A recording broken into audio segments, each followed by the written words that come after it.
ভারতবর্ষের একমাত্র শ্রাদ্ধের মেলা, যেটি পূর্ব বর্ধমান জেলার অগ্রদ্বীপের গোপীনাথ মন্দিরে হয়। আর এই মন্দিরের এই মেলাটি প্রায় 450 বছরের পুরনো এই মেলা।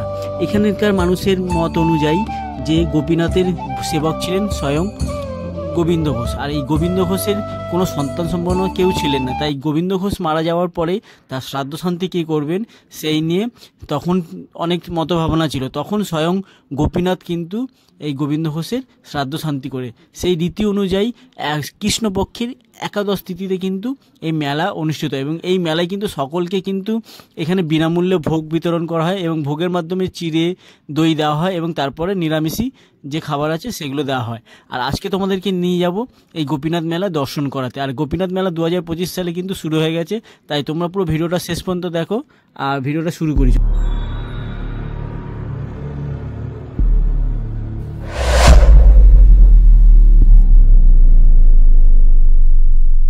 সুপ্রভাত বন্ধুরা, সকলকে নতুন একটা ভিডিওতে স্বাগতম জানাই। আজকে তোমাদেরকে দেখাবো ভারতবর্ষের একমাত্র শ্রাদ্ধের মেলা, যেটা কিন্তু অগ্রদ্বীপে হয়। আর হ্যাঁ, সেইখানে গিয়ে তোমাদের সমস্ত কিছু আজকে তুলে ধরবো এই ভিডিওর মাধ্যমে। এখন ঘড়ি কাটায় বাজে ভোর 5টা, আর 5:30টায় কিন্তু আমি জঙ্গিপুর এক্সপ্রেস ট্রেন ধরে যাব। আর আজকে আমরা রিটার্ন হতে হবে, তাই এত ভোরবেলায় বেরাচ্ছি। আর আমি এখান থেকে বাড়ি থেকে রওনা করছি। আমার এক বন্ধু যে কিন্তু আমাকে এখান থেকে দমদম পর্যন্ত এগিয়ে দেবে, চলে এসছে। এর বাইকে করে এখন যাব দমদম পর্যন্ত। আর যখনই বেরাই এর সাথে, মানে কোথাও বেরালেই কিন্তু আমাকে বাইকে করে পৌঁছে দেয় দমদম স্টেশনে।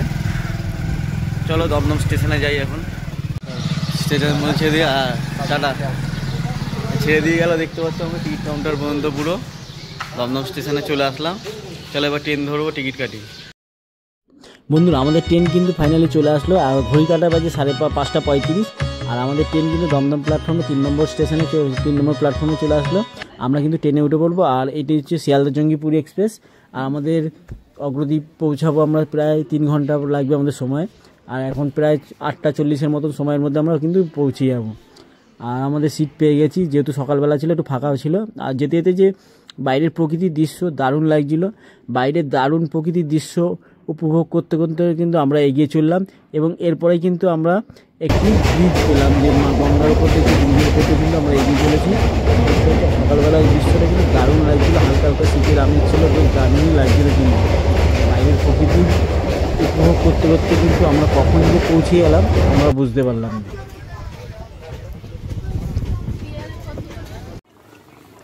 আমাদের ট্রেন কিন্তু এসে দাঁড়ালো 2 নম্বর প্ল্যাটফর্মে। আর আমরা 2 নম্বর প্ল্যাটফর্মের থেকে কিন্তু এগিয়ে যাব ওভারব্রিজের দিকে, গিয়ে 1 নম্বর প্ল্যাটফর্মের দিকে কিন্তু আমরা যাব।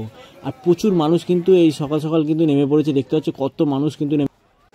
বন্ধুরা, ফাইনালি কিন্তু 3 ঘন্টা জার্নি করে অবশেষে চলে আসলাম কিন্তু অগ্রদ্বীপ। আর অগ্রদ্বীপ যে স্টেশনে নেবেই কিন্তু আমরা 1 নম্বর স্টেশনের দিকে আসলাম। এসে এখন আমরা টোটো করে যাব নদীর ঘাট, ফেরিঘাটের কাছে। ওখান থেকে ফেরিঘাটে নৌকো করে ওপারে যাব, গিয়ে গোপীনাথ মন্দির গিয়ে তোমাদেরকে পুরো দৃশ্য তুলে ধরছি। চলো এখন টোটোয় উঠবো। আর টোটো বা অটো ভাড়া কিন্তু মেলার জন্য 5 টাকা করে বাড়ানো হয়েছে, 15 টাকা করে সব ভাড়া কিন্তু এখানে, ঠিক আছে। আর এই মেলা কদিন থাকবে আর তোমাদেরকে সমস্ত কিছু টোটো এই অটোতে বসতে হবে তোমাদেরকে এখানে। এই অটোর মধ্যে বসতে হবে। স্টেশন থেকে প্রায় 2.5-3 কিলোমিটার পথ অতিক্রম করে কিন্তু চলে আসলাম যে অগ্রদ্বীপ যে নদী ফেরিঘাট আছে সেই ফেরিঘাটের সামনে। আর এখান থেকে আমরা যাব কিন্তু ফেরিঘাটের কিন্তু পায়ে হেঁটে যেতে হবে। আর অটো বা টোটো তোমাদেরকে এখানে এনেই দাঁড় করাবে, আর তোমরা এখান থেকেই ফেরিঘাটের দিকে এগিয়ে যাবে। আজকে কিন্তু অগ্রদ্বীপ মেলা শুরু হচ্ছে। আজকে কিন্তু 25শে এপ্রিল, আর বাংলার হচ্ছে 11ই চৈত্র। আর আজকে থেকেই কিন্তু এই অগ্রদ্বীপ মেলা শুরু, তাই প্রচুর মানুষ কিন্তু এখানে আগমন। গোপীনাথ মন্দিরের এপারটায় যে অগ্রদ্বীপের ফেরিঘাটের আগেই কিন্তু অনেক খাবারের দোকান, বিভিন্ন দোকানের স্টল কিন্তু এখানে বসেছে, দেখতে পাচ্ছ। বিভিন্ন খাবারের দোকান থেকে শুরু করে বিভিন্ন কিছু। এখানে কিন্তু যাতে যাত্রীরা যা আসবে দূর থেকে তাদের সুবিধার জন্য এখানে পুলিশ কন্ট্রোল রুমও কিন্তু খুলে রাখা হয়েছে পূর্ব বর্ধমান জেলা পুলিশের পক্ষ থেকে। কাটোয়া থানার যে এখানে দেখতে পাচ্ছি, এখানে ফোন নাম্বার দিয়ে রেখেছে। এখানে কোনো রকম অসুবিধা হলে কিন্তু এখানে কন্ট্রোল রুমের সাথে যোগাযোগ করতে পারো।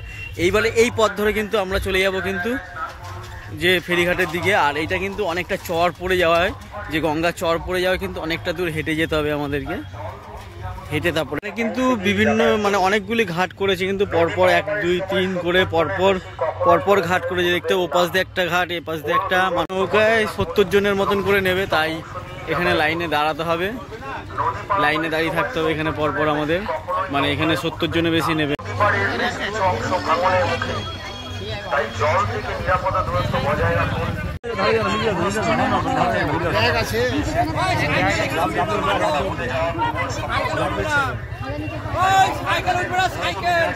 দূর থেকে এসছে কিন্তু এখন অনেকে এসছে। কাকুরা কোথা থেকে এসছেন আপনারা? নিমদহ জামালপুর থেকে এসছেন। এখানে কি আজকেই চলে যাবেন না থাকবেন? চলে যাওয়ার সম্ভাবনা নেই, গোপীনাথ কি করে। এনারা কিন্তু আসবে। এই দেখো ঠাকুমাও এসছে কিন্তু। কিছু বলে? ঠাকুমা কোথা থেকে এসছো? সমুদ্রপাড় থেকে। আজকে কি বাড়ি চলে যাবেন নাকি থাকবেন? ও ঠিক আছে, এখন বলতেও পারবো না যাবো। দেখতে পাচ্ছ প্রচুর মানুষ কিন্তু, প্রচুর ভক্তরা এসছেন কিন্তু গোপীনাথ মন্দিরে দর্শনের জন্য। এই মেলায় কিন্তু অংশগ্রহণ করার জন্য প্রচুর মানুষ কিন্তু আগত হয়েছে কিন্তু, দেখতে পাচ্ছ। চলো তাহলে তোমাদেরকে ওপারে নিয়ে যাই, ওপারে নিয়ে গিয়ে গোপীনাথ মন্দিরের দর্শন করাই।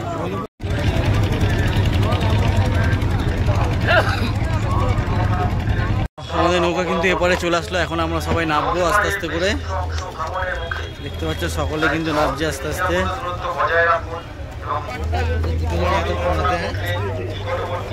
রাস্তাটা কিন্তু হেভি সুন্দর করেছে, পুরো বালি কেটে, সাইড দিয়ে বালি কেটে পুরো মাঝখান দিয়ে রাস্তাটা তৈরি করেছে, কিন্তু দারুণ লাগছে কিন্তু রাস্তাটা।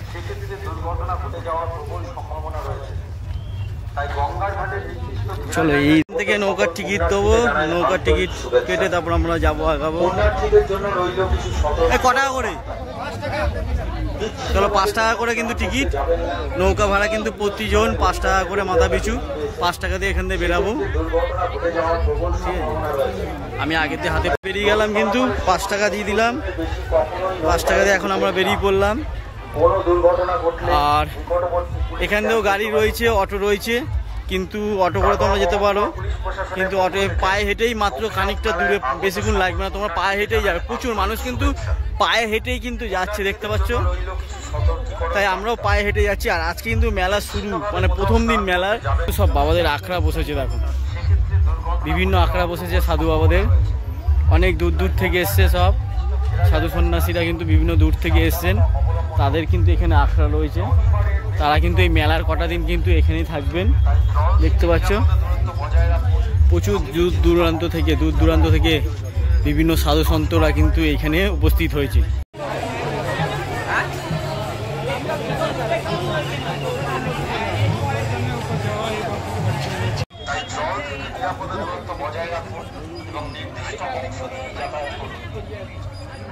মন্দিরে পুজো দিতে যাবেন তারা কিন্তু এইখানে যে ঘাট রয়েছে, এখানে নির্দিষ্ট যে ঘাট রয়েছে, এখানে সবাই স্নান করেই কিন্তু তারপরে এখানে চেঞ্জিং রুম রয়েছে, সেখানে চেঞ্জ করে কিন্তু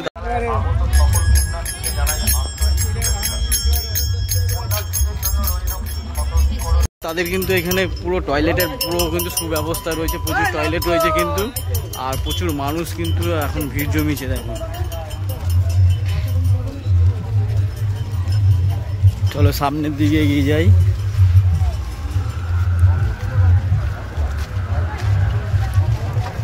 আর দেখতে পাচ্ছি যে গেটটা দেখতে হচ্ছে, এই গেট দিয়ে কিন্তু প্রবেশ করতে হবে আমাদের।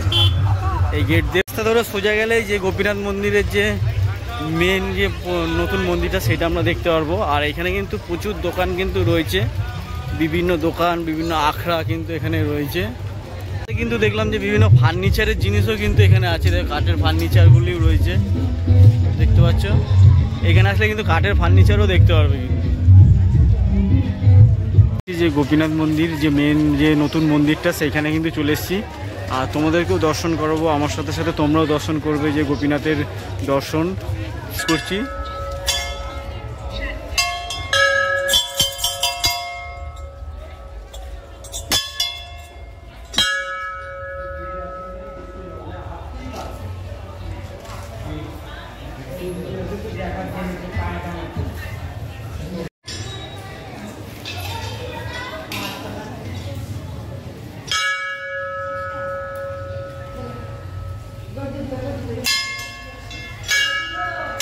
আমি নতুন মন্দির থেকে এখন পুরনো মন্দিরের দিকে যাব। পুরনো যেখানে আছে গোবিন্দ ঘোষের সমাধি রাখা আছে, যে গোবিন্দ ঘোষ কিন্তু ছিলেন গোপীনাথের সেবক।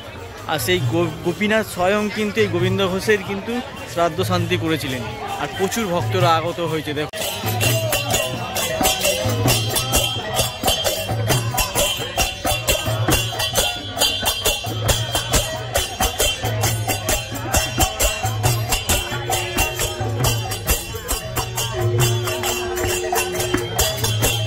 আমরা কিন্তু এখন যাবো যে মেন যে মন্দিরটা রয়েছে, পুরনো মন্দির, যে গোবিন্দ ঘোষের যে মন্দিরটা রয়েছে, সেই মন্দিরের দিকে আমরা।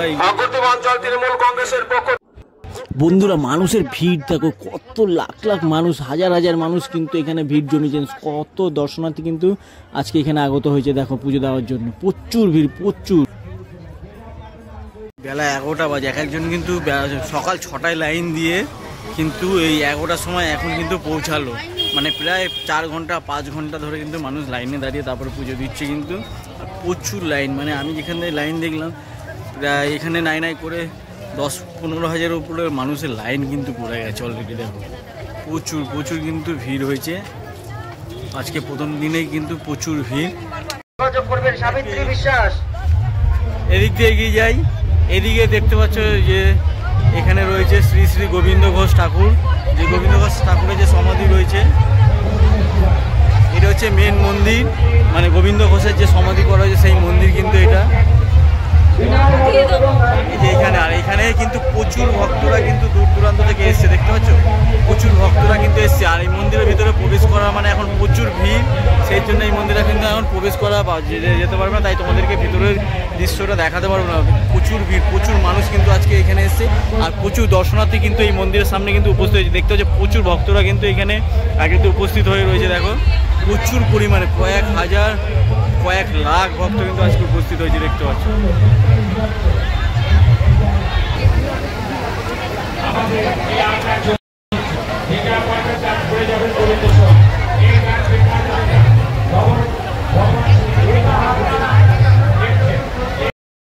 বন্ধুরা, মেলার যে 3 দিন, সেই মেলার 3 দিন কিন্তু গোপীনাথ ঠাকুরকে কিন্তু এইখানে এই মন্দির, পুরাতন মন্দিরে রাখা হয়। তাই মেলার এই 3 দিন কিন্তু ভক্তরা এসে এই পুরাতন মন্দিরেই কিন্তু পুজো দেন। আর প্রচুর ভক্তের কিন্তু আগমন হয়েছে, দেখতে পাচ্ছ। চলো তোমাদেরকে গোপীনাথের দর্শন করাতে পাই কিনা দেখি, যতটা পারি তোমাদেরকে বাইরে থেকে গোপীনাথ বাবার দর্শন কিছুটা করানোর চেষ্টা করি। দেখো প্রচুর কিন্তু ভক্তরা কিন্তু অপেক্ষা করছে বাবা গোপীনাথকে একবার দর্শন করার জন্য। সবাই মিলে একবার বলো, জয় বাবা গোপীনাথের জয়, জয় গোপীনাথের জয়। দেখো গোপীনাথের মন্দিরে কিন্তু একটু ফাঁকা পেলে মানুষ যে দেখার জন্য মানুষ কত আগ্রহী হয়ে আছে। কোনো রকমভাবে তোমাদের সামনে চেষ্টা করলাম কিছুটা বাইরে থেকে দেখানোর, গোপীনাথ বাবাজিকে দেখানোর জন্য চেষ্টা করলাম। এরপর তোমাদেরকে বাইরেটা তোমাদেরকে ঘুরে দেখাচ্ছি। দেখো তোমরা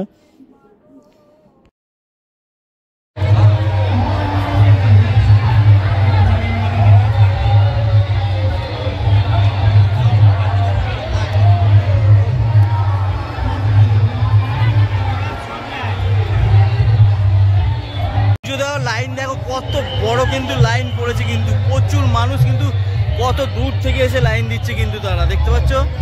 এই যে দেখো বাবা গোপীনাথের মন্দিরে এখন কিন্তু বাবা গোপীনাথকে কিন্তু এই মন্দিরে রাখা হয়েছে, পুরাতন মন্দিরে রাখা হয়েছে।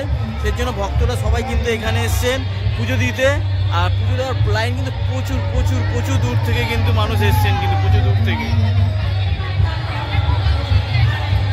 দেখো এখানে কিন্তু পুরো চেক করি করছে, যাতে কোনো পয়সা করি না নিয়ে, তার জন্য কিন্তু সব কিছু চেক করা হচ্ছে কিন্তু সবাইকে। আরও তোমাদেরকে কিছু দৃশ্য দেখানোর চেষ্টা করি। আর প্রচুর গরম কিন্তু, তাহলে একটু গাছতলায় দাঁড়ায় ছাওয়ার মধ্যে।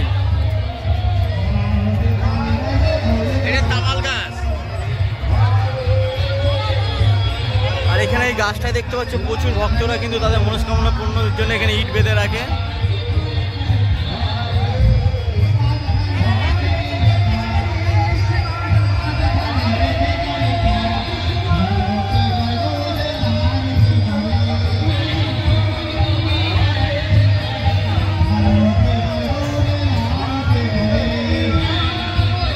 দেওয়ার জন্য সকলে কিন্তু এখানকার যে ডালা রয়েছে সেই ডালার মধ্যে রয়েছে বাতাসা, খই, চিড়ে, এই রয়েছে কিন্তু ডালার মধ্যে দেখতে পাচ্ছ বাতাসা, খই, চিড়ে আর ধূপকাঠি, কলা এগুলো রয়েছে। এখানে হচ্ছে খই চিড়ে দেওয়া হয়, কেন শ্রাদ্ধ শান্তির সময় যে দই চিড়ে ব্যবহার করা হয় সেগুলো কিন্তু এই ডালায় আজকের দিনে সবাই।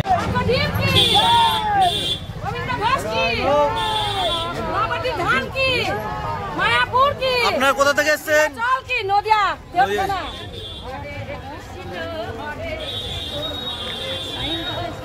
দেখো এখানে সবাইকে কিন্তু সেই চিড়ে দিচ্ছে, যে চিড়ের যে দেয় দই চিড়ে, সেই দই চিড়েরই দিচ্ছে কিন্তু এখানে, যে নিয়ম অনুযায়ী সেগুলো কিন্তু এখানে দিচ্ছে। দেখো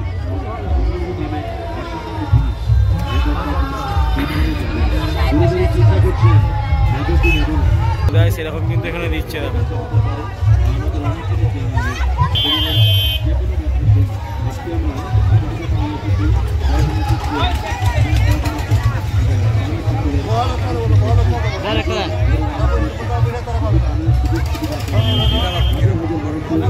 মানে গিয়ে বসতে হবে তাহলে।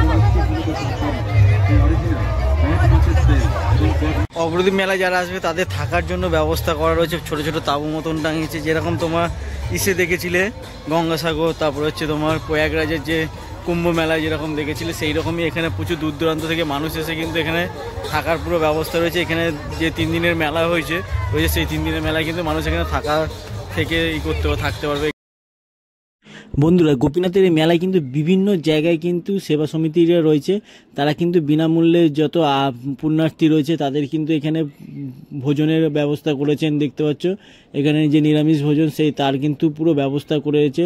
এখানে যত আগত পুণ্যার্থী সবাইকে আহ্বান তারা করছেন। এখানে দারুণ কিন্তু সুব্যবস্থা। মেলায় কিন্তু প্রচুর সেবা সমিতি রয়েছে যারা কিন্তু সে বিনামূল্যে মানুষকে খাবার খাওয়াচ্ছে, সবজি ভাত যে রয়েছে, নিরামিষ খাবার। আর এখানে যে নিয়ম, শ্রাদ্ধের যে নিয়মগুলি থাকে, চিড়ে দই মাথা যে দেয়, সেরকমই কিন্তু এখানে সেই নিয়ম পালন করা হয়। গোপীনাথের মেলায় কিন্তু এই যে গোবিন্দ ঘোষের যে মৃত্যু তিথি উপলক্ষে যে মেলাটা হয়, সেই মেলা উপলক্ষে কিন্তু মানুষকে এইভাবেই কিন্তু সেবা করা হয়। আর প্রচন্ড রোদের তাপ রয়েছে দেখো। আর এই গ্রাম্য পরিবেশে এই যে মেলাটায় আসার মতো সত্যি বলতে কি দারুণ লাগলো, কিন্তু দারুণ এই একটা মেলার যে উপস্থিত থাকলাম, অংশগ্রহণ করতে পেরেছি, তার জন্য নিজেকে ধন্য মনে করলাম। সত্যি দারুণ, যদি না আসতাম জানতেই পারতাম না এত সুন্দর একটা গ্রাম্য পরিবেশের মধ্যে এত সুন্দরভাবে মেলা হয়, যেখানে লক্ষ লক্ষ মানুষের কিন্তু আগমন হয়। এবং তোমাদের জন্য কিন্তু আগামীকালও নিয়ে চলে আসবে ঠাকুরনগর মেলা, সেই মেলার ভিডিও তোমাদের সামনে তুলে ধরবো। দেখো তোমরা কিন্তু অনেকে ভাবো যে ভিডিও দেরি করে কেন আসে, দেরি করে আসে কারণ হচ্ছে কাজ বজায় রেখেই তারপর আমাকে ভিডিও করতে। আগে আমার কাজ না করলে সংসার চালাতে পারে না। আর ভিডিও করি শখে, ভিডিও থেকে আমার কোনো ইনকামও হয় না, কোনো কিছু হয় না, তোমাদেরকে বলে রাখছি। তাই আমি শখেই তোমাদেরকে সামনে কিছু জিনিস তুলে ধরি, যার মাধ্যমে মানুষের কিছুটা উপকার যদি হয়, মানুষের ভালো লাগে, তাই ভালো জিনিস তোমাদের সামনে তুলে ধরার চেষ্টা করি, বুঝেছো? এই জায়গার লুকটা দেখো, জাস্ট অসাধারণ লাগছে, প্রাকৃতিক দৃশ্যটা দারুণ লাগছে। কিন্তু এই মেলা সম্পর্কে একটু কিছু যদি বলতে, যে আজকের দিনটা আজকে হচ্ছে একাদশী তিথিতে আজকে গোবিন্দ ঘোষের এখানে আজকে শ্রাদ্ধ হয়। স্বয়ং গোপীনাথই গোবিন্দ ঘোষকে এখানে শ্রাদ্ধ করেছিলেন। ওনার তো ছেলে ছিলেন, ছেলে মারা যায়, গোপীনাথের উনি ওই মন্দিরেই থাকতেন। ওই গোবিন্দ ঘোষ স্বয়ং গোপীনাথ গোবিন্দ ঘোষের জন্য শ্রাদ্ধ করেছিলেন আজকের দিনে একাদশী। এই কৃষ্ণপক্ষের একাদশীতে গোবিন্দ ঘোষের শ্রাদ্ধ হয়। এই মেলা কদিন চলবে? এই মেলা 3 দিনের হয়। মানে আজকে যে একাদশী, দ্বাদশীতে, ত্রয়োদশীতে উঠে যাবে। আজকে ওই জন্য চিড়ে শুরু হয়। এখানকার যে প্রসাদ মেন হচ্ছে চিড়ে দই চিড়ে ওইগুলো আর কি গোপীনাথের ভোগ লাগে, তো দধি চিড়ে ভগবান মহাপ্রভুর সেবা হয়। মহাপ্রভু গোপীনাথের দই চিড়ে, দই, কলামি। রাধে রাধে, রাধে রাধে, ভালো আছে তো? বন্ধুরা, আজকের ভিডিওটা এখানেই রাখছি। আবার দেখা হচ্ছে তোমাদের সাথে আগামী যে নতুন ভিডিওতে দেখা হবে। ততক্ষণ তোমরা ভালো থেকো, সুস্থ থেকো। আর আজকের ভিডিওটা তোমাদের যদি ভালো লেগে থাকে অবশ্যই একটি লাইক করে দিও, আর ভিডিওটা যত পারবে বন্ধুদের মাঝকে শেয়ার করে দিও। আর যদি তোমাদের আরও নতুন নতুন ভিডিও দেখতে চাও তাহলে অবশ্যই চ্যানেলটা সাবস্ক্রাইব করে দিও। যারা ফেসবুক থেকে দেখছো তারা অবশ্যই পেজটা ফলো করে পাশে থেকো। আর তোমাদের ভালোবাসা এবং তোমাদের সাপোর্ট আমাকে আরও এগিয়ে নিয়ে যেতে সাহায্য করবে। চলো আজকের ভিডিওটা এখানেই রাখছি, আবার দেখা হচ্ছে নতুন একটা ভিডিওতে। এখন আমি বাড়ির উদ্দেশ্যে রওনা করব, যেহেতু অনেক ভোরবেলায় বেরিয়েছিলাম, তোমাদের সমস্ত কিছু তুলে ধরার যতটা পেরেছি তুলে ধরার চেষ্টা করেছিলাম। সো আজকে ভিডিওটা এখানে রাখলাম। টাটা বাই বাই, সবাই করলে ভালো থেকো, সুস্থ থেকো। দেখা হচ্ছে আবার একটা নতুন ব্লগে।